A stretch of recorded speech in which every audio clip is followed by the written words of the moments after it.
Hi, Hello, I'm Julian. and I am Tom. We are Team Binge. We are here to talk about The Last of Us, Season 2, Episode 4. This one was called Day 1, which feels like it should be called Day 4 because it's the fourth episode, but I'm not a show writer. Tom, we've had some twists and turns with this show. We lost Joel, we headed to Seattle, we lost a lot of other people, there's vines attacking. I'm going to go into this episode with an open mind and an open heart, and just let you start with, what'd you think of episode 4 of season 2, Tom? I very much enjoyed this episode. I felt like we talked about last episode being kind of the calm before the storm, after the storm, whatever that was. I thought now getting into Seattle with these main characters and seeing what's going on with WLF, and now we're getting a little bit more of these scars or seraphites. So, I thought it was fun. I love the action. I love the character development with Dina and Ellie here. I'm interested to see how you took some of their relationship, because I think they treated it a little bit different from the games in terms of how this relationship kind of blossomed, if you will, in this episode. But we had a lot of iconic scenes from the game that I thought they just absolutely nailed. And again, I want to kind of dive into this from your perspective and see how some of this stuff hit you. But what did you think? The term blossom is an interesting phrase, and if blossom happened when lightning struck a flower from out of nowhere and it instantly blossomed and everyone was surprised by it and was like, wait, what's happening? Why did that flower just appear after lightning strike? Then blossom's the right term, Tom. Now, if blossom is something that's like nurtured over time, and anyways, I don't have the same connection to the game that you do, so I feel like we yada yada some things in this show and then don't yada yada some other things, especially in this episode. They show you all the oddas. But anyways, so this episode I don't think is going to be my favorite of the season. Part of it is it's pretty dark, just in terms of there's like an action sequence in the middle, which I enjoyed. But there's, I'm never going to be like, hey, show me that torture scene again. And then I'm also torn because I like Jeffrey Wright, and he shows up in this episode for the first time. So there was some stuff I liked. There was some stuff I found jarring. And, I love CGI nudity. So I guess that's a plus for this episode. You thought CGI? I thought so, but, who knows? It's been a long time since I've seen a naked human form, So it all just looks like CGI to me. But let's dive into it and see what's going on inside of Seattle. One of my favorite cities that I've only been to once while waiting to board a cruise, But so we start, and once again, when you focus on characters that are so unlikable and when something is so dark, and you and I have talked about this before, there are TV shows where when it skews so dark and I don't find any humor or light in it, I'm kind of like, I don't know, the world's pretty dark. Do I need my TV shows to be this dark as well? So this starts with these Fedra cops in the back of their SWAT car, and they're all telling terrible jokes and being just generally terrible towards humanity. And you're like, all right, I hope someone throws a couple of grenades in the back of this with these guys. And sure enough, Jeffrey Wright, who shows up as their sergeant, doesn't disappoint. They stop at a roadblock. Yeah. He is nice enough to pull the one guy that has some humanity left out of the vehicle. But yeah, this was just a brutal way to start a show, Yeah, it was quite different from everything else where we're getting this flashback. Was it 18 years previous? And then it's one thing if these characters are saying something that's kind of funny but very dark, but they were just telling these just awful stories and just kind of showing how Fedra has essentially dove into some light fascism, taking away people's right to vote and everything else. So you kind of knew these guys were going to die. They're essentially red shirts. Yeah, that's fair. And at the roadblock, we see a bunch of people that just look like normal townspeople that went to LL Bean and shopped for a while and then wore all their LL Bean clothes. And Jeffrey Wright ruthless here. He's so great. I love him as an actor. Now, I know that some actors play like video game characters, and I feel like Jeffrey Wright has actually done it. Maybe for like one of the like large franchises. He's not in the video game like acting as one of the characters, correct? And does this character exist? This Isaac Dixon, does he exist in the game?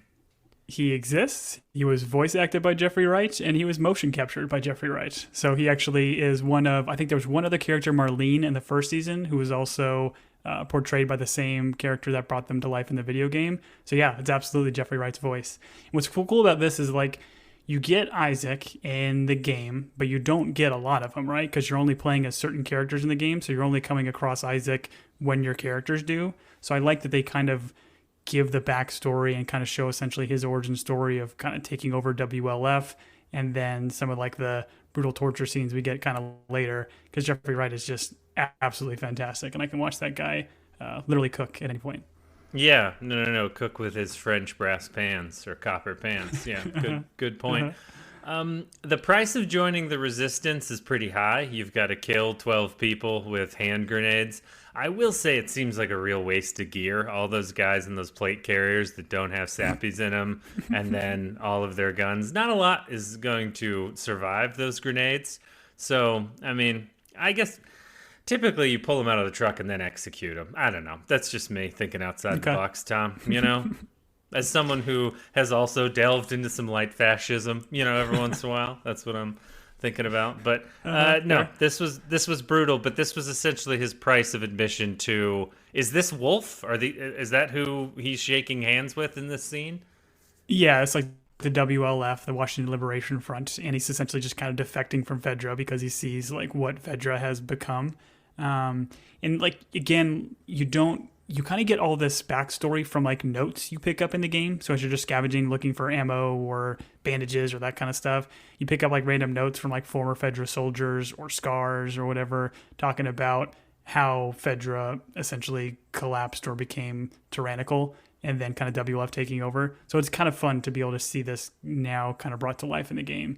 But it's interesting too, because these characters, and Isaac here specifically, like, seemingly they begin doing something noble of trying to take apart this fascist regime that Fedra had become, but then we see essentially later on what he ends up becoming, because it seems like it's just a vicious cycle.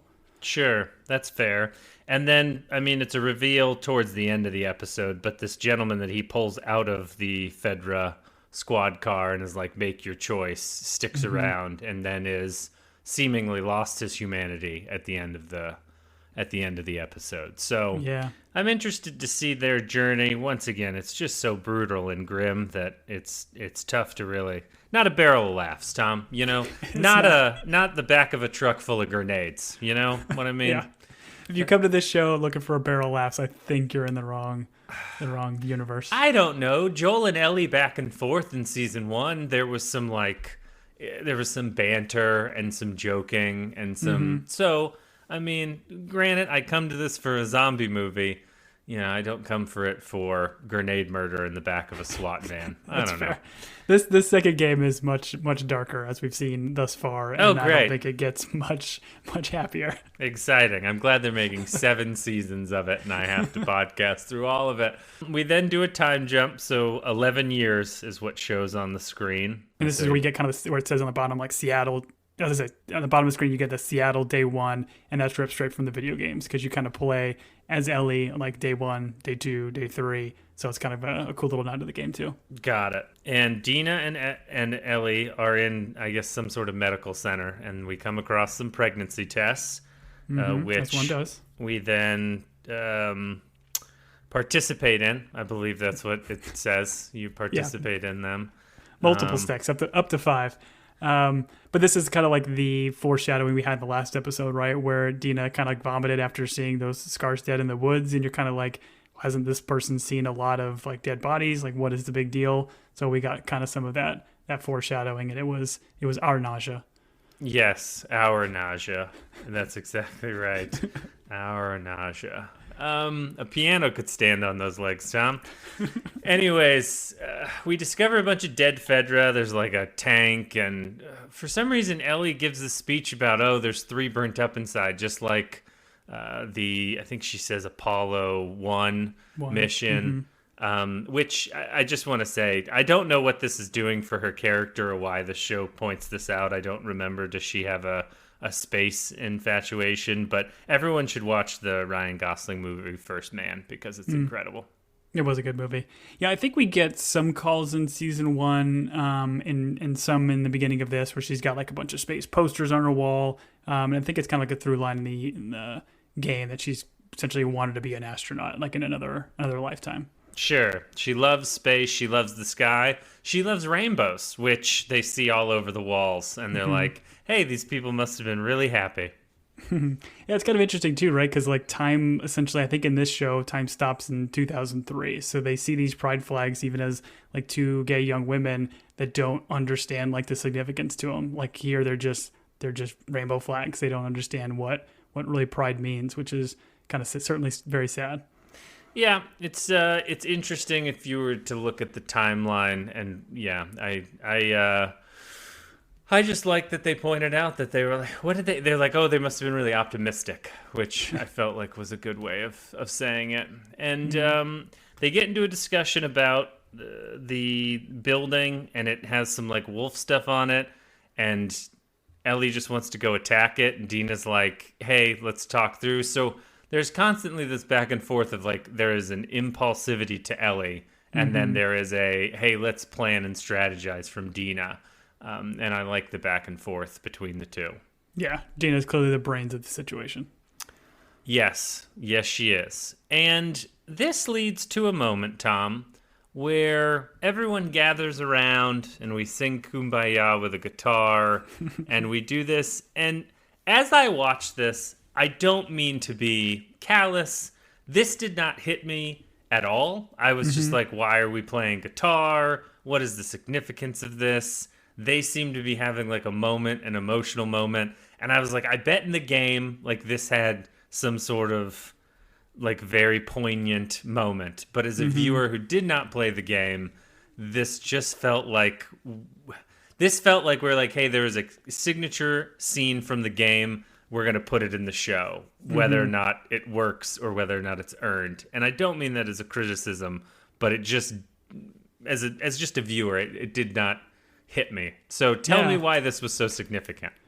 Yeah, I think, and that's interesting to hear you say that. So what Ellie sings here is "Take on Me" from Aha, and it's actually the same song we hear in like the mall in the beginning of the first season when they had that flashback with her and Riley. So there's already some significance for her. But I think maybe why this doesn't hit you as maybe it does like the game audience is because of some of the back or flashbacks that we, I think, are going to get, when she kind of mentions at the end, like, oh, I got these lessons from Joel. So we got some of that before this happens in the game. So you kind of know that Joel has been actively practicing with Ellie, and this is kind of something that Ellie kind of holds on to, of her love of playing the guitar, because it kind of keeps her close to Joel. I think the other thing the game is doing here too is they're trying to use this moment as a means to really kind of like cement the relationship between Dina and Ellie. Because I mean, even if it didn't hit you hard, I would imagine you appreciated the performance of Isabella here. She just, like the tears at the end and like how emotional it was. I thought it was brilliant. But in the game, it's just kind of like it's a nice moment between the characters, but the characters have already been like physically romantic and together for a while now. So the show is trying to recontextualize this specific moment as them kind of essentially falling in love. But again, I think Bella Ramsey, the actress, like they play this so beautiful, and it's definitely a difficult song to sing and perform.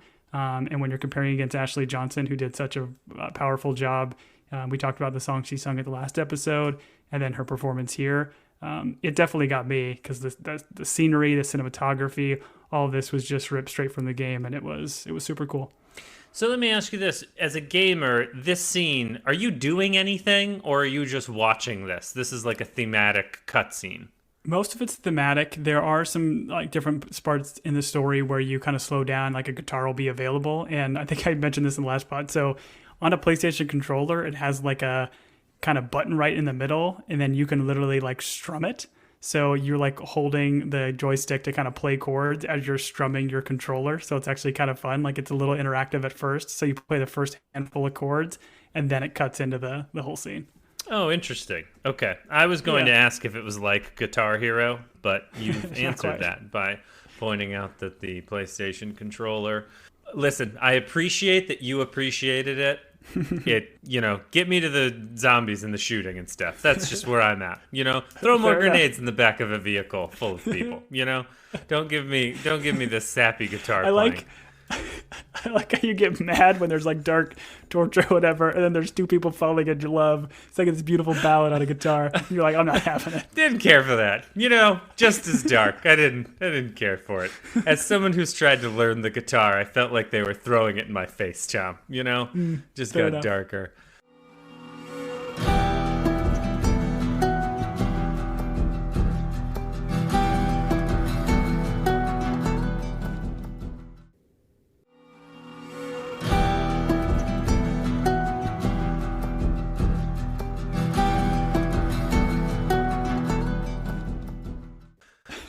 Speaking of one of the maybe one of the worst scenes from the show thus far is Jeffrey Wright as Isaac Dixon monologuing as bad guys do, and I do. I was like, oh, bad guy monologue. He's full bad guy. He's talking about saucepans. He's talking about French copper saucepans. I'm like, someone's having a bad day. Who's having a bad day? This CGI Scar person is having a bad day. And this guy didn't look like he was full CGI to you. He looked like a human to you. I just look like a human being. I don't know. I didn't see don't CGI know. here. There were bits and pieces on him that I'd never seen before, and I definitely thought he was CGI. I don't know. Okay. But yeah, I didn't enjoy this. I don't enjoy torture scenes. There's only one torture scene I enjoy. It's when Bond gets tortured in Casino Royale. I love it. I watch it all the time. The rope, the chair with a hole at the bottom. It's great. I'll fire it up just to make myself go to sleep, Yeah, fair. I think like the way this was shot, I thought was very cool because they shoot Isaac kind of just doing this monologuing, and you kind of assume there's some nefarious stuff going on here, but it doesn't cut to like this scar that he's got, and he's essentially torturing until later. And I'd argue they kind of do the same thing with the kind of guard or the guy that was with Isaac from 18 years earlier, where they kind of show him outside, but they don't show or cut to him until like the end of the scene, where you had kind of mentioned earlier, he's like just dehumanizing and calling these scars just animals. So, what the difference 18 years can make, where Right. you felt like you were trying to change things for the better, and you've essentially just become what you were, despising back then. And I would argue too, there's some parallels between Joel's journey, like in what he did, how he kind of saved Ellie and did his journey, and then decided to murder a bunch of people for the sake of saving this one life. Like there's definitely quite a few parallels. Sure. Tom, when you're torturing someone and you're burning them, do you have a material that you like the pans to be made out of? Are you a copper guy? Are you a stainless steel guy? Are you a Cellophane? I think that's the brand that we have. I don't know. Let me go into the kitchen and check. What do you like to torture people with, Tom? I don't know what the material is, but the one that has like those little hexagons, I feel like those like leave a really cool mark when Yeah. you burn them. So Yeah. yeah, that's what I use. The one you strain spaghetti with. I get what you're... a colander. Yeah. I know what you're talking about. You like to leave the old polka dot burns. Yeah, did not enjoy this scene. I was like, got it. Isaac's bad. Don't like him. Copper pots are cool. Good for cooking. I was like, maybe he'll just make mac and cheese and everyone will be friends. That did not happen. Well, there's a lot of back and forth about like them breaking the truce, who broke the truce first, and like Isaac, he doesn't have time for it. He doesn't care who broke the truce. He's just trying to get information from this guy and so that he can figuring make out his where mac they're and going to cheese. attack. Yeah, exactly. What's your mac and cheese recipe? Tell me. Yeah. How much butter do you put in? Do you follow the box directions? What do you add? Do you put in hot dog pieces? But the dude from the Scars was like saying like, hey, there's wolves joining the Scars and the Seraphites all the time, but there's nobody coming from our direction to yours, which is I think also kind of interesting because of the kind of devout nature of these Seraphites versus the wolves that are kind of slowly defecting, very similar to how Fedra kind of slowly started defecting. Yeah, it's interesting when you take a religion and you start persecuting the people in that religion, how quickly people start joining that religion that's being persecuted. I'm pretty sure this is some historical information out there that follows those lines, and I thought that was an interesting point too. And it felt like it hit Isaac like in the chest, where he was like, "This guy's kind of right." And in the game, and I don't mean to constantly go to in the game, but like, are you learning this stuff through scraps of information that you're like picking up and reading or talking to people? Or are you spending you're not spending individual time with Isaac? What's your like I guess interaction with the scars? Are you talking with them? Are you just like running into them and learning? Is this all peripheral that the show is brought to the forefront, if that makes sense? It's a little bit of both, and I don't think they're definitely introducing the scars for a reason, and the factions that are kind of fighting obviously here in Seattle. But I mean, we're going to get more from the scars, and we're going to get more from Isaac. There are definitely scenes from the game where you are seeing Isaac doing very similar things that he's doing now from another character's perspective.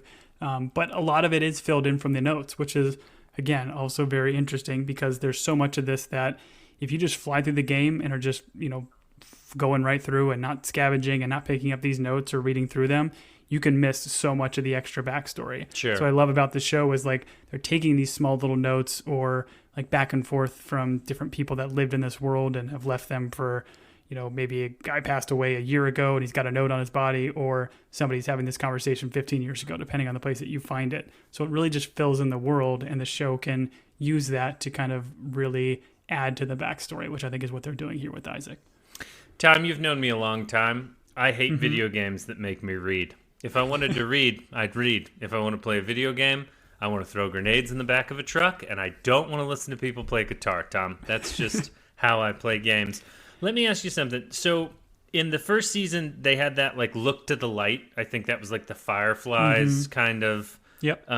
It felt like they tried to make that a thing, and now all the Fireflies are dead and gone. Are the Fireflies dead and gone? Is this something I'm allowed to ask? Is this a spoiler? Have we moved on from them because Joel killed all of them?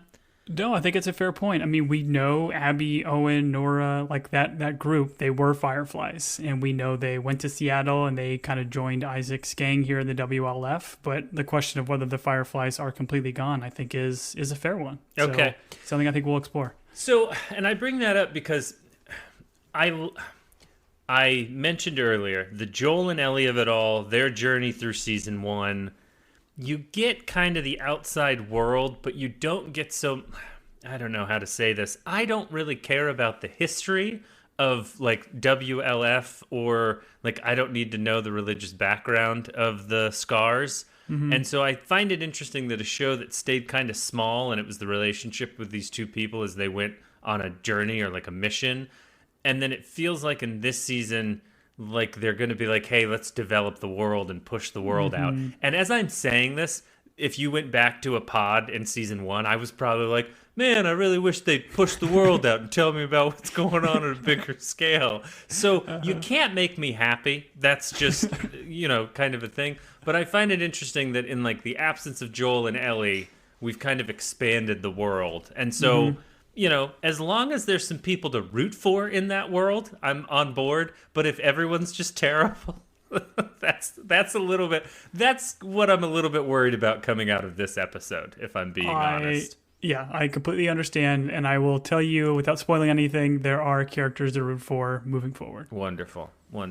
I knew those guys survived those grenades in the back of the van. They're going to be like, they're like the one-armed dudes. That's their gang. And they're just... He's going to be all right. He's going to be all right. Wow, I didn't think you guys would take this so well. This doctor's so literal. Anyways... Watch Arrested Development, everybody, for all of our references. There's a conversation between Isaac and this Scar where he's like, we have guns, you have bows and arrows. And I thought that was interesting because we see them with hammers in the season or the episode before. And so and we see more in this one. I'm interested as to why we have gone to bows and arrows and hammers. And he said bolt action weapons. So they're like, hey, we can use guns, but only certain guns, which I find interesting as to who put that like asterisk on, hey, you can use those guns, but those guns are too much. So I don't know what the rules are. I feel like the bows and arrows make sense just for the silence of it all and like Sure. the whistling and everything else. But yeah, I don't know why they specifically just use bolt action. Sure. And this is, as I mentioned before, where we see that the guy that he saved from the truck is outside and really appreciates when Isaac ends the torture by shooting the guy. He's like, yeah, get him. And don't hurt those copper pans. I don't know. This is an interesting, as you pointed out, a lot of parallel journeys where people go from trying to do something good or right to turning into terrible people. Maybe that's just human nature, Tom. Well, I think it's a lot of what this, specifically this season and this second game is exploring is like just the humanity of people and what they'll do in these kind of situations. And where like Ellie is choosing vengeance here for somebody that has already passed away and is, like as we'll see in this TV station scene coming up, like having to take other lives of these WLF that have nothing to do with Abby and this group that, took Joel away from her. Because it's one thing for them to be taking out clickers and other infected, but now they're taking out, people without seemingly any remorse. Sure. Yeah, let's walk into the building of no remorse. And I honestly had blocked this out, but no, they sneak into this WLF building. It's like a TV station, yeah. Sure, it's a TV station. That's good to note. Also, Tom, a bunch of hanging bodies with their intestines hanging out. Sorry if your children are listening, but this show is brutal. I did not appreciate this. Anytime I see a hanging body, I just think, isn't your first reaction to go over there and push it, see how much you can really get it to swing, like a pendulum? But did not like this. It has "Feel Her Love" written in blood. Listen, the nice thing about zombies and infected, like in a show, when you kill them, you're like, oh, that is a soulless creature that you don't feel any remorse. I don't care for all of the hanging bodies and the grenading and the guitar playing, if I'm being honest. Yeah, definitely a lot of body horror kind of going on here. Yeah. And like we saw in the last episode, we kind of introduced to these Seraphites or Scars. They seemed like peaceful people. They were just, that we saw the father and daughter and they, all just kind of got massacred in the woods here. But now we kind of see that these people are not just, pacifists here. They are brutal and they will take you out, where we see this kind of symbol of the scars written in blood on the wall kind of changes your perspective a little bit. And like, as I think you see later in the game, like this idea of like kind of gutting these people is part of their religious thought of having to like purify the souls of these bodies by removing parts of them. Like it's a brutal faction and cult that has been fighting WLF for quite a while. Sure, I just want to point out, as soon as I saw they were running around with hammers, I didn't think they were pacifists. I mean, a hammer's a pretty brutal weapon, so if you're giving it to your children to beat someone to death with, you're probably not like a pacifist group. They were carpenters. Yeah, no, I didn't get the sense that that's what they were. They were really... anyways, the WLF team shows up while our two heroes are in the building. We get ourselves a little fight and chase. Pretty good, pretty well shot, very harrowing. I don't know. I wonder, do batteries last that long? Everyone's got like a Surefire on the end of their rifle. Where are all the batteries coming from, Tom? But yeah, asking the hard questions. They do kill these WLF, to your point. She jumps on one and puts a knife to him. And I was like, all right, so we're just anyone in our way we're putting down. And and then this all leads to crawling through a tunnel. And it's going to be a big no for me, dog. I'm not going in that tunnel. No, sir. A lot of exposed rebarb. Ugh, just like tight places, wet, dark. You don't know where the infected are. I'm just not crawling into that tunnel. I'm going to do, I don't know, something like just go get shot. Just turn around. Yeah, just be like, all right, I'm it. You guys go hide now. That's what I'd do. I'd pretend like we were playing tag.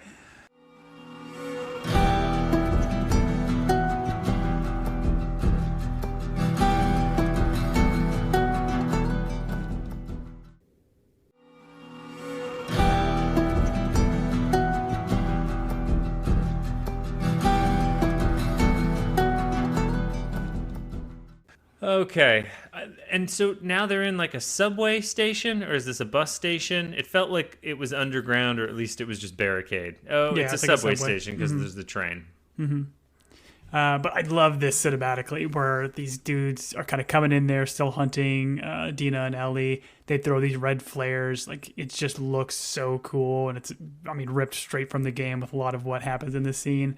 What's really neat in the game that you can kind of do, it doesn't happen often, but in scenes like this where like the infected are in the same place as some of these other guys, like WLF or Scars, you can essentially pit the infected against the WLF while you just watch it all play. Oh, So really? you can just like take a bottle and you can throw it over by a WLF guy, and then a clicker will hear it and then run and just take him out. So like you can do this whole scene just kind of playing quietly from the shadows. It's pretty fun. Nice. Nice. Yeah, that does sound like fun. It sounds terrifying, if I'm being honest. But it was shot really well. This was, I mean, no surprise. This was my favorite part of the episode. We got back to the heart of it. You know, it turned into a zombie movie for a little while. I would have gotten eaten almost immediately. There's no way I'm running through a train, on top of a train, back through a train. When they go through the turnstile and Ellie gets bit, I was like, all right, let's see how this goes. But then when all of the infected get stuck in the turnstile, I was like, now that, I mean, that's just a lesson in patience, you know? Wait in line, wait your turn. If everyone tries to rush to the turnstile, you're going to get stuck, and everyone's going to have a bad day, and no one's going to make it to their train on time. So Yeah. I thought these infected learned an important lesson. Yeah, if they weren't so selfish, they could have had a lovely meal. Exactly. If they had just taken turns, they could have all gotten a bite. Speaking of bite, Tom, I would like to pose a question to you. You and I are running through a subway. I have recently played you a song, a lovely song. You cried. We fell in love. And then I got bit by a zombie. How quick, and let me finish the sentence. Let me finish the question before you I answer. shoot you immediately. No, let me finish. Oh, I'm sorry. All right. I get bit. Uh-huh. How quickly do shoot you... you. I shoot you so hard. All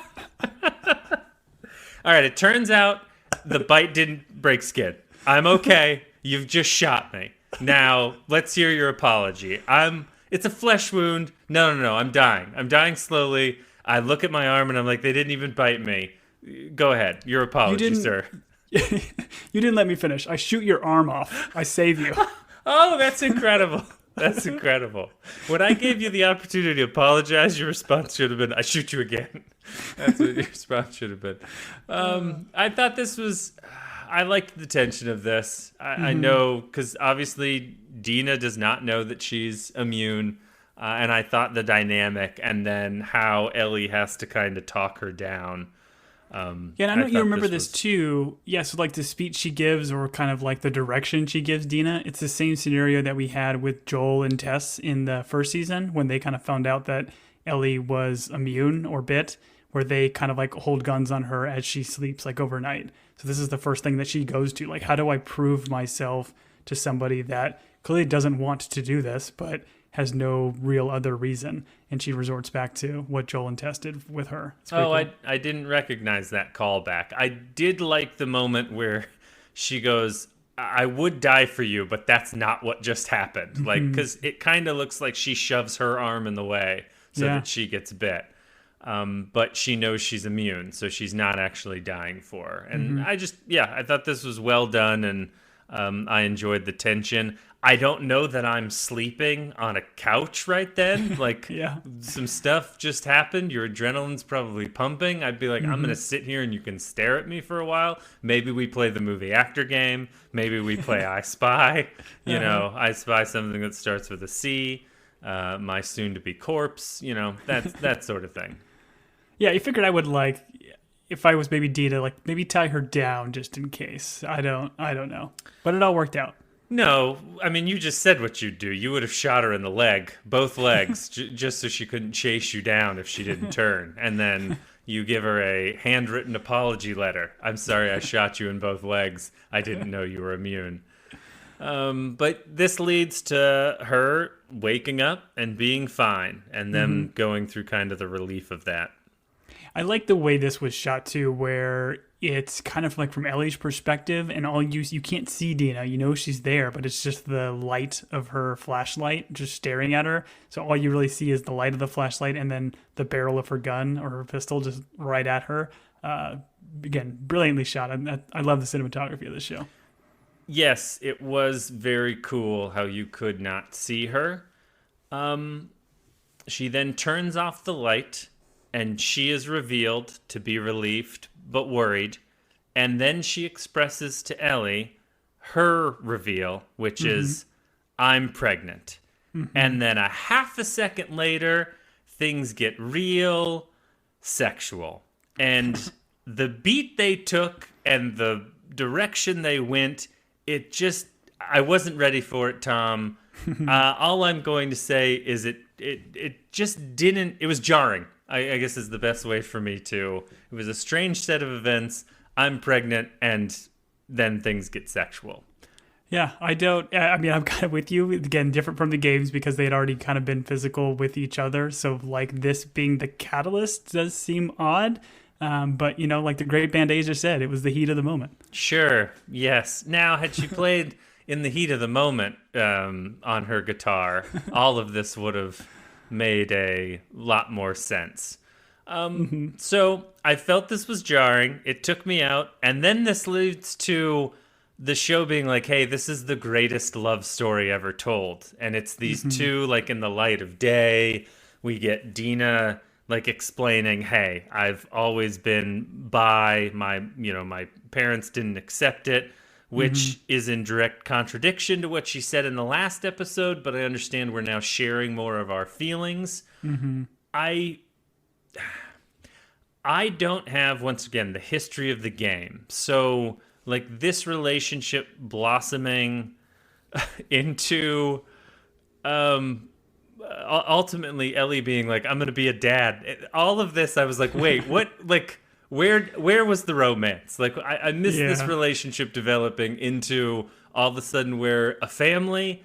I got confused by how quickly we jumped to some conclusions. That's fair. When she said, I'm going to be a dad, I thought Dina's response would be like, whoa, champ. Like, no, like, I appreciate you. I love you, but not yet. Like, I don't know. This felt very strange. Yeah, we got a throuple situation kind of going on here. Yes. But I'm with you. Like, again, in the games, it's just kind of like you start the game and Dina's your love interest, and you've already been in a relationship for quite a while. So when you kind of get to these scenes and Dina kind of finally tells you she's pregnant, like, it definitely changes things for these characters, but not in the way it kind of does here. So I think this is the show trying to recontextualize this, figure out a way to bring this relationship together with some of these more heartfelt moments in the game. And I'm with you. I can see how it maybe doesn't hit as hard, but as somebody played the game and kind of knew it was coming and knew their relationship was very important,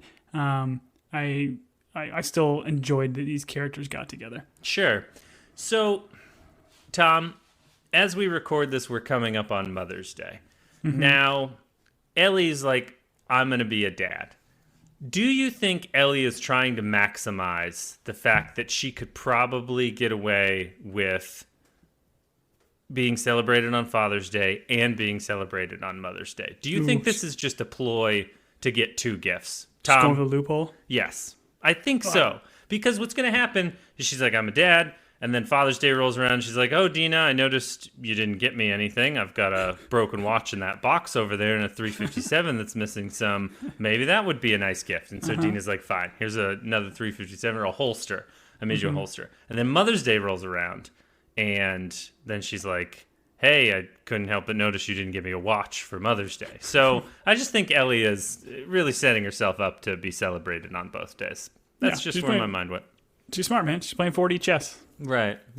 How big are holidays in the apocalypse for this group, Tom? When you're playing the game, do you stop? Is there a calendar? It's like, today's Christmas, tomorrow's Kwanzaa. Like, join us in celebration. There are some like little puzzles that you do when you're trying to like unlock safes, and you're like, oh, our safe combination is still our wedding anniversary. So then you have to like run to another room, and then you see a calendar on the wall, and you see like the month and day circled, and that's like the safe code. So there still are some nods to it, but I don't think they're actively celebrating holidays now as much. They took the holidays out of the apocalypse. How dare they? Anyways, let's go to the end. And the end is where they've now... So they have a WLF's radio, and they start hearing names on the transmission. And now we know we've got our dudes because we hear... I don't remember which name they hear.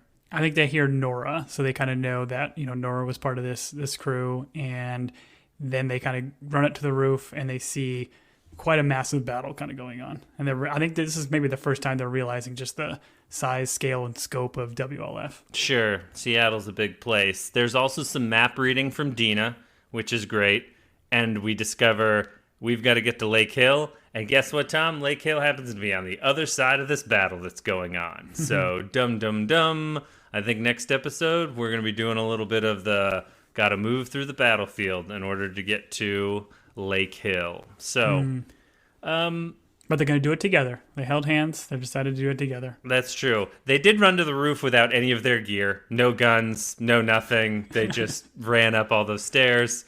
I'm pretty sure, once again, in zombie-infected world, you don't go anywhere without some sort of gun. But in the game, the first thing you do when you get to this theater is clear it, so...